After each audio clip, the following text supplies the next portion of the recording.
Ano, kamusta ang buhay? Ang dami mong mga mga kalakal.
Ate Delia, saan mo po binibenta yan?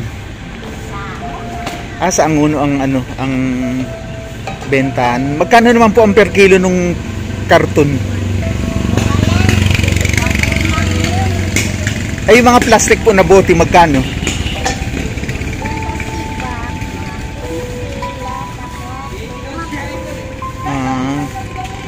Kailangan marami pala para maganda-ganda ang kita. May ibibigay ako sa iyo, ipagdaan ko na lang. May t-shirt akong ibibigay sa iyo. Kasi yung boss ko galing ng Boracay. May pasalubong. Ang liliit nung t-shirt. Kakasya sa iyo yun. Pagdaan ko po dito sa bukas. Dito ako dadaan. Ay, wala ka dito pala bukas. Sa umaga na lang.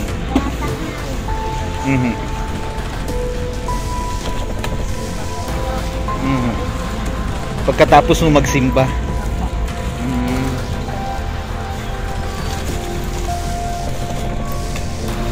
Ayan ang mga kinukuha ni Nanay Delia. Ayan, mga hanap buhay niya, racket niya para kumain, may pambili ng bigas.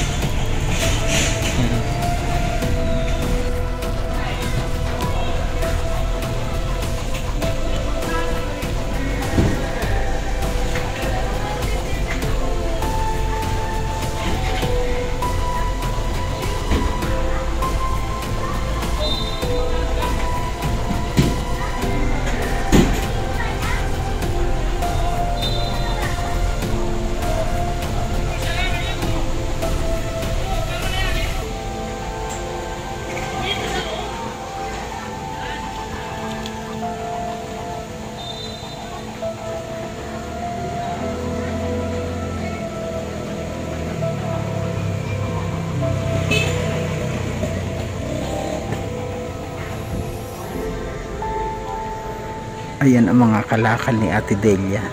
Ayan, dito siya natutulog. Dito siya natutulog, ayan, Ayan. Dito siya natutulog kapag ganitong